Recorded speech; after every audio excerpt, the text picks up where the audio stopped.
En la opulenta sala de banquetes del hotel en el centro de Madrid, donde la familia López celebraba la boda de la prima mayor, Javier sintió un escalofrío cuando Carlos, el mejor amigo de su hijastro Miguel, lo arrinconó en un pasillo oscuro y lo besó con una pasión inesperada.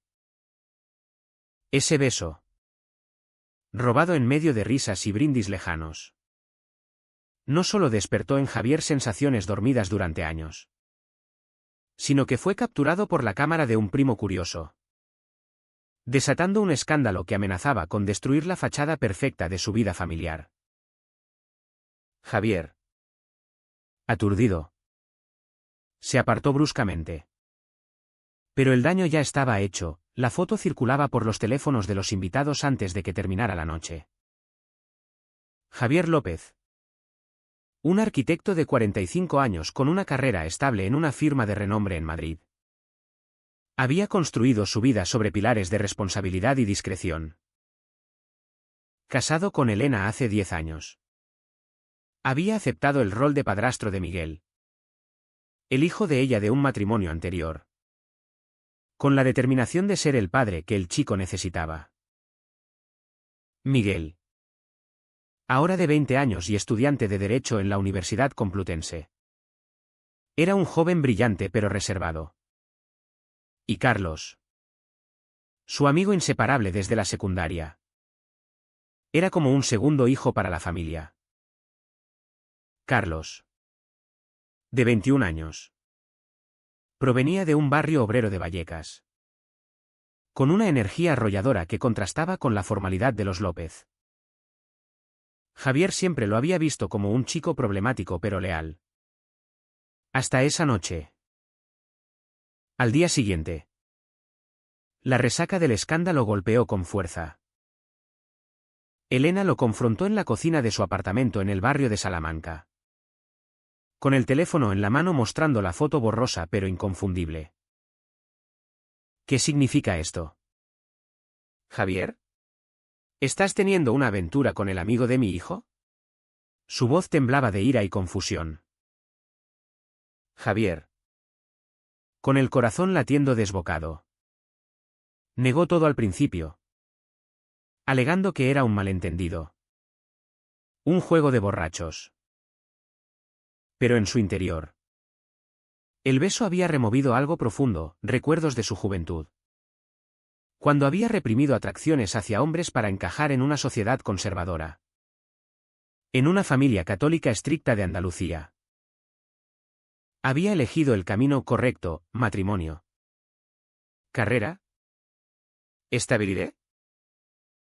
Ahora, a sus 45 años, ese beso lo obligaba a cuestionarse todo. Miguel irrumpió en la conversación, furioso. Papá, dime que no es verdad. Carlos es mi mejor amigo. ¿Cómo pudiste? Javier no era su padre biológico, pero Miguel lo llamaba papá desde los 12 años. Un lazo forjado en confianza. Ver la decepción en los ojos de Miguel fue como un puñetazo. Carlos, por su parte, no respondía a los mensajes. Javier decidió confrontarlo esa tarde en el Parque del Retiro, donde solían reunirse los jóvenes. Bajo los árboles frondosos, Carlos apareció con ojeras, admitiendo que había actuado por impulso. Lo siento, señor López. Siempre he sentido algo por usted. Es fuerte, inteligente, diferente a los chicos de mi edad. Javier se sintió halagado y aterrorizado a la vez. ¿Cómo podía un joven como Carlos verlo así? Pero la conversación reveló más: Carlos había salido del armario con sus amigos, pero no con su familia, temiendo el rechazo en un barrio donde la homofobia aún latía fuerte. La presión familiar crecía. Los padres de Elena, devotos católicos de Sevilla, llamaron exigiendo explicaciones. Esto es una vergüenza para la familia, dijo el suegro de Javier, recordándole las expectativas sociales. Javier, criado en un entorno similar, sentía el peso de la tradición. En España, aunque el matrimonio igualitario era legal desde 2005, en círculos conservadores como el suyo, ser gay seguía siendo un estigma. Recordaba las historias de tíos lejanos desheredados por pecados similares. Esa noche, solo en su estudio, Javier reflexionó sobre sus decisiones pasadas. Había sacrificado su auténtico yo por la aprobación social, casándose con Elena por comodidad más que por amor apasionado. Ahora, el beso de Carlos lo enfrentaba a una elección: ignorarlo y mantener la paz, o explorar lo que significaba, arriesgando todo. Días después, en una cena familiar tensa, el tema salió a relucir. Elena insistía en terapia de pareja. Miguel evitaba mirarlo. Y Javier se sentía como un impostor. Carlos, invitado por costumbre, llegó tarde. Y la tensión era palpable. Bajo la mesa, sus miradas se cruzaban, cargadas de significado. Javier decidió hablar con Elena en privado esa noche. Necesito tiempo para pensar, le dijo, sin admitir nada. Pero Elena, intuitiva, sospechaba más. Si es por un hombre. Javier, dímelo. No soporto la mentira. Él guardó silencio, pagando el precio de su cobardía con una noche de insomnio. Al amanecer, un mensaje de Carlos lo sacudió: no puedo seguir así. Hablemos o terminemos esto antes de que empiece. Javier supo que el conflicto apenas comenzaba. Y cada decisión lo acercaba a un abismo. La sociedad madrileña, con su mezcla de progresismo y tradición, amplificaba el drama. En el trabajo, rumores sutiles circulaban: un colega conservador bromeó sobre modas modernas, haciendo que Javier se sintiera expuesto. Pensó en las manifestaciones del orgullo gay en Chueca, un barrio que admiraba de lejos pero nunca visitaba. ¿Podría él formar parte de eso? Miguel, meanwhile, confrontó a Carlos en su apartamento compartido. Si sientes algo por mi padrastro, estás traicionando nuestra amistad. Carlos, con lágrimas, defendió sus sentimientos: no lo planeé.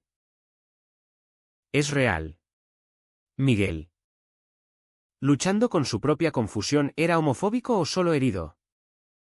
Decidió darle un ultimátum: elige, él o yo. Javier, al enterarse, sintió el peso de la traición indirecta. Había criado a Miguel como propio, asistiendo a sus partidos de fútbol, pagando sus estudios. Ahora, por un beso, todo se desmoronaba. En una reunión con un terapeuta amigo, Javier exploró su identidad. He reprimido esto toda mi vida, confesó.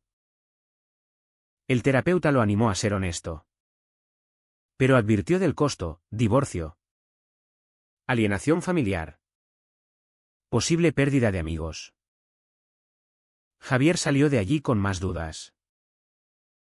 Esa semana, en un café en Malasaña, se reunió con Carlos en secreto.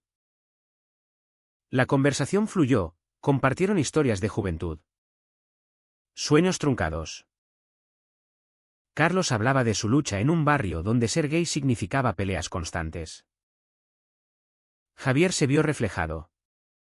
Y por primera vez, admitió su atracción. Pero no puedo herir a mi familia, dijo, Carlos. Decepcionado. Replicó, entonces. Vivirás mintiendo forever. Javier volvió a casa con el corazón dividido, sabiendo que la tensión solo aumentaría. Los días siguientes fueron un torbellino de emociones para Javier. Elena, sintiendo la distancia, propuso un viaje a la costa andaluza para reconectar. Pero Javier lo rechazó, alegando trabajo. En realidad, no podía dejar de pensar en Carlos. Un encuentro casual en el gimnasio donde Miguel y Carlos entrenaban lo forzó a enfrentar la realidad. Carlos, sudoroso y concentrado, lo miró con intensidad. Y Javier sintió un tirón irresistible. Después, en el vestuario, hablaron a solas. No puedo ignorarte, admitió Javier. Carlos sonrió. Pero advirtió, esto nos destruirá a todos si no somos cuidadosos. Así comenzó una serie de reuniones clandestinas, paseos por el Retiro al atardecer, cafés en barrios lejanos. Cada charla profundizaba su conexión, revelando vulnerabilidades. Javier compartió su infancia en Granada, donde su padre lo golpeaba por ser blando. Carlos habló de su madre, una viuda devota que rezaba por su salvación. Miguel, meanwhile, notaba los cambios. Su relación con Carlos se enfriaba, las salidas juntos se volvieron raras. Una noche, en una fiesta universitaria, Miguel bebió de más y confrontó a Carlos públicamente. ¿Estás saliendo con mi padrastro? Eres un traidor. La pelea escaló, atrayendo miradas. Carlos negó.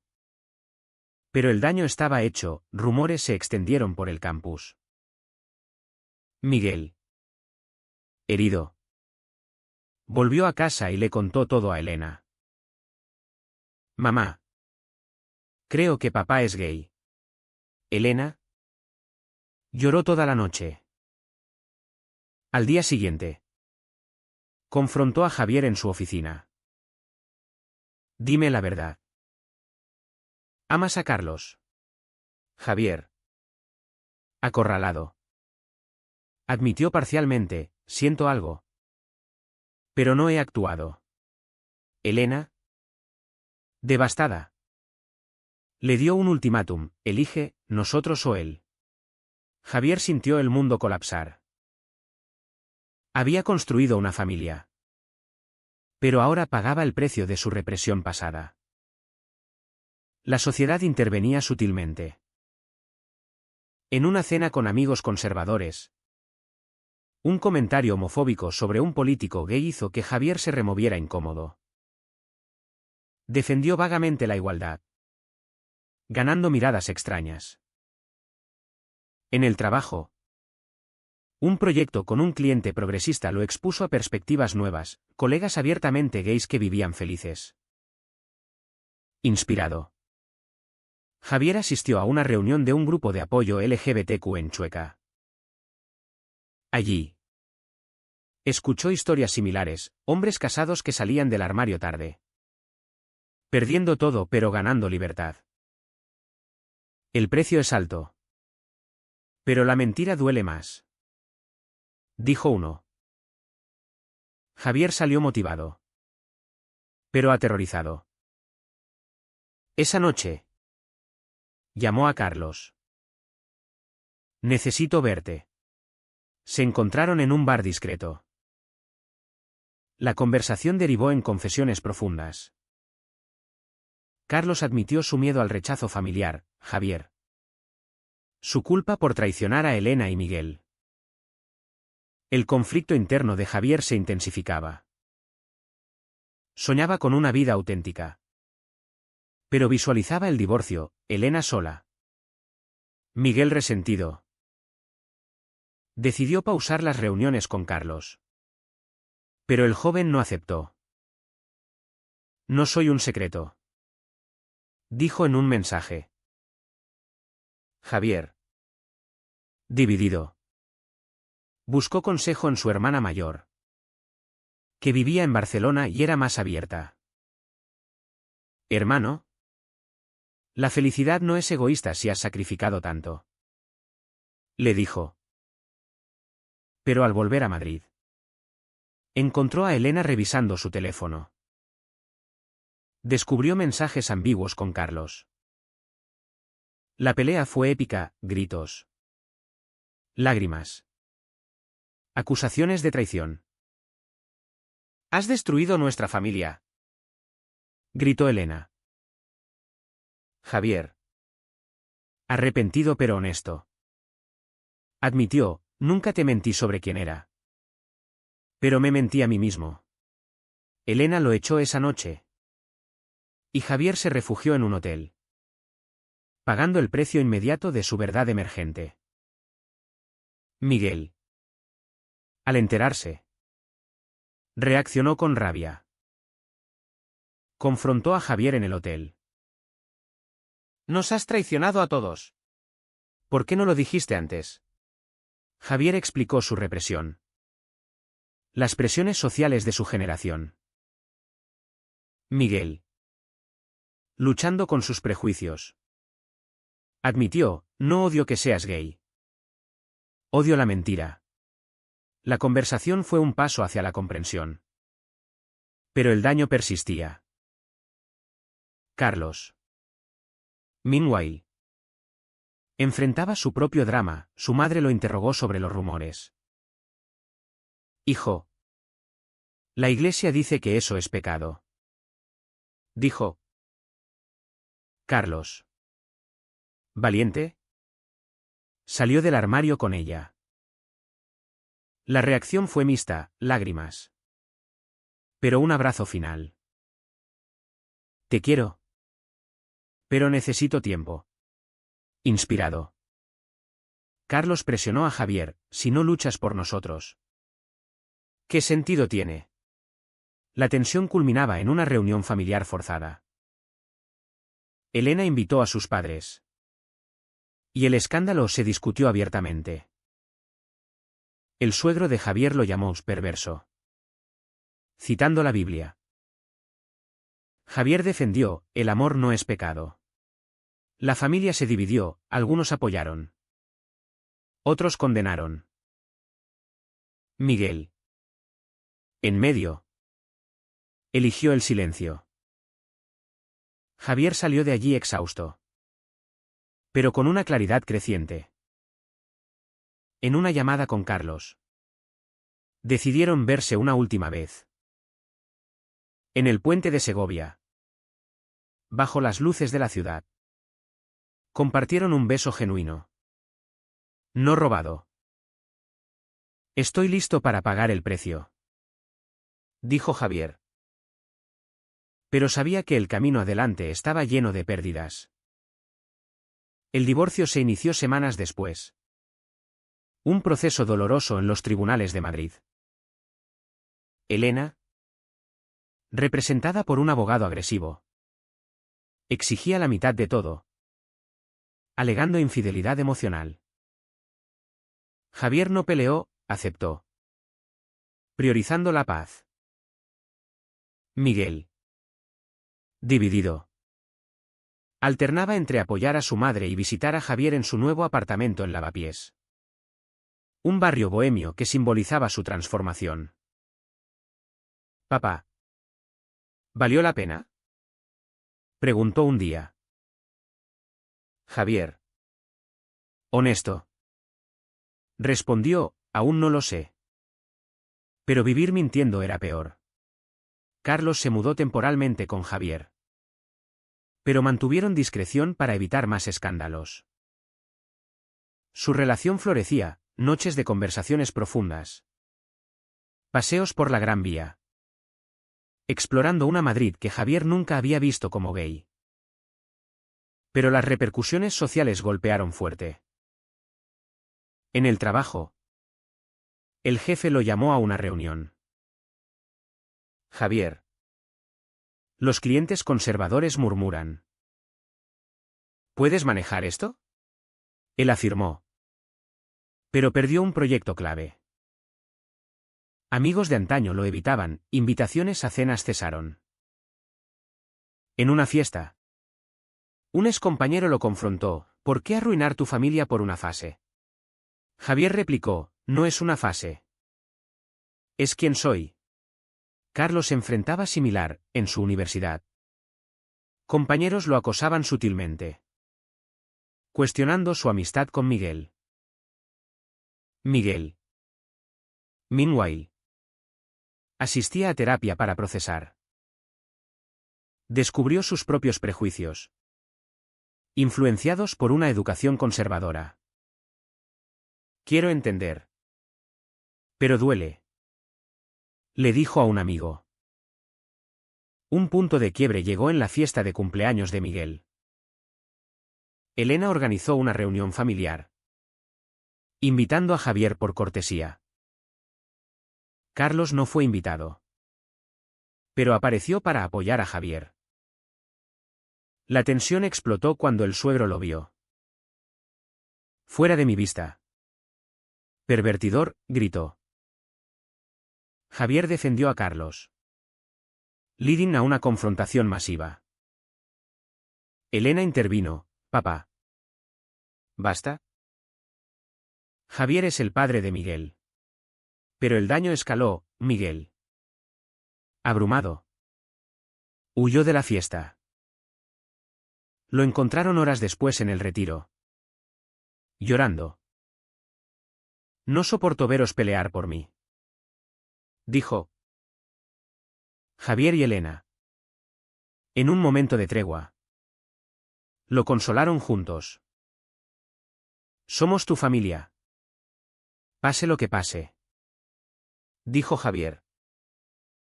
Miguel admitió: acepto quién eres. Pero necesito tiempo.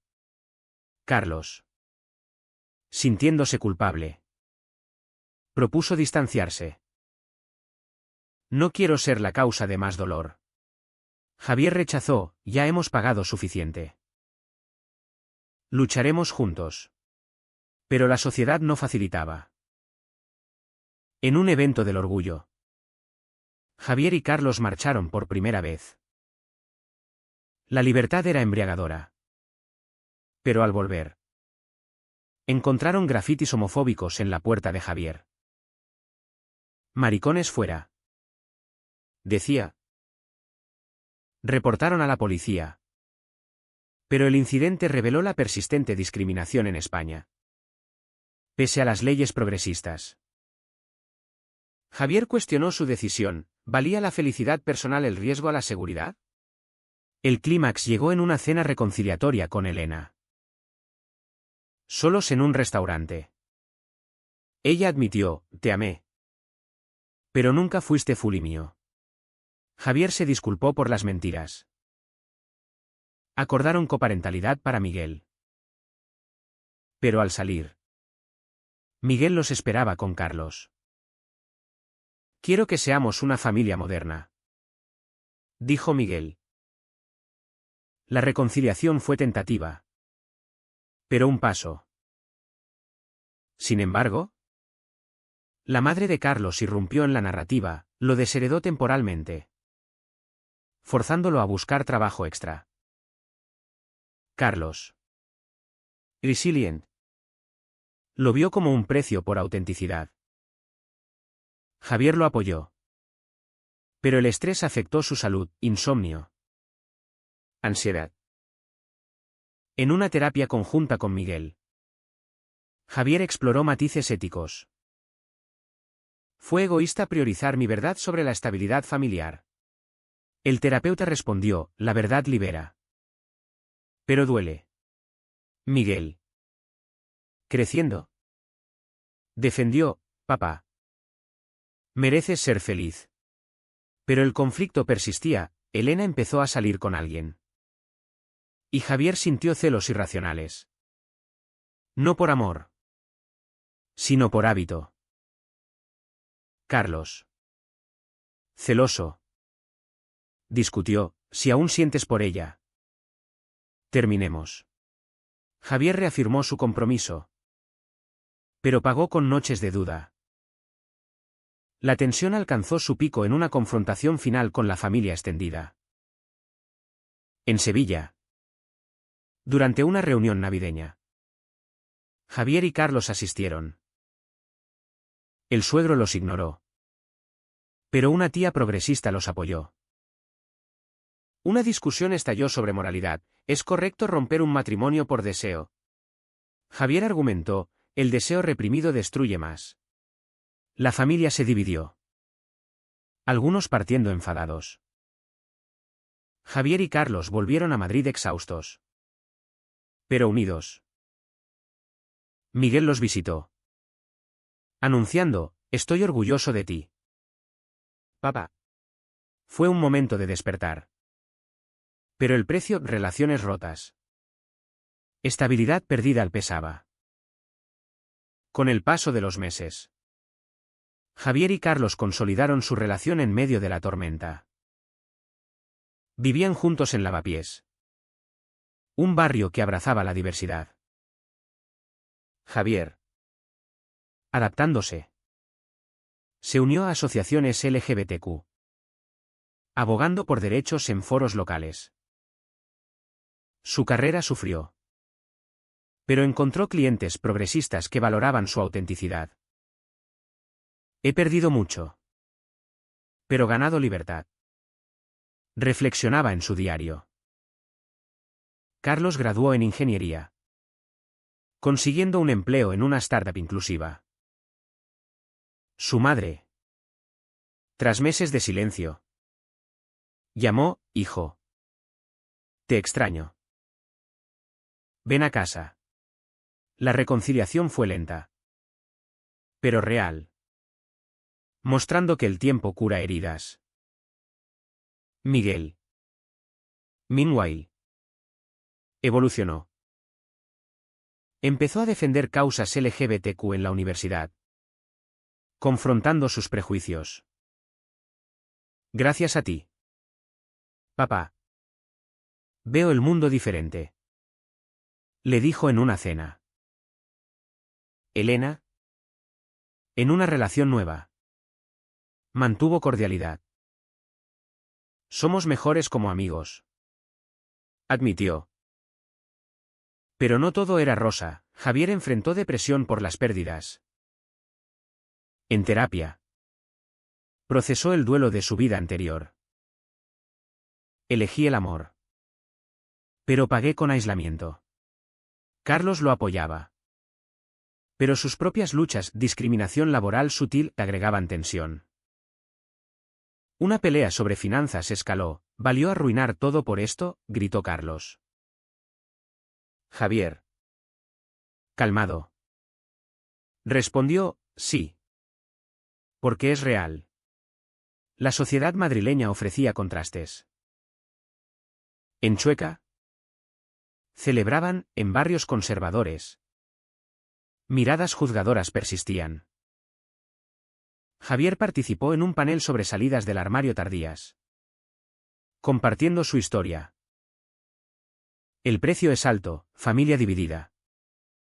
Carrera afectada. Pero la paz interior no tiene precio. Inspiró a otros. Pero atrajo críticas online, egoísta. Destruyó su hogar. Ignoró. Enfocándose en el presente. Miguel organizó una cena unificada, Elena. Su nuevo novio. Javier y Carlos. Fue incómoda. Pero simbólica. Risas emergieron. Recordando viejos tiempos. Miguel propuso un brindis, por las familias que evolucionan. Sin embargo, un giro inesperado llegó cuando el suegro enfermó. En el hospital de Sevilla. Javier visitó. Pese al rechazo pasado. Vine por respeto. Dijo. El anciano. Debilitado. Murmuró, quizá me equivoqué. Fue un despertar tardío. pero significativo. Javier volvió fortalecido, valorando el perdón. Carlos, impresionado, profundizó su compromiso: casémonos algún día. Javier sonrió, pero reflexionó sobre el camino: traiciones percibidas, daños colaterales, pero también crecimiento. Al final, Javier miró atrás. El beso robado había desatado un dominó de eventos, forzando elecciones controvertidas. Perdió estabilidad, pero ganó autenticidad. Miguel prosperaba. Elena era feliz. Carlos era su compañero. Pero la pregunta persistía en su mente. Eco de debates éticos. ¿Fue egoísta priorizar la felicidad personal sobre la unidad familiar tradicional? ¿O necesario para una vida auténtica?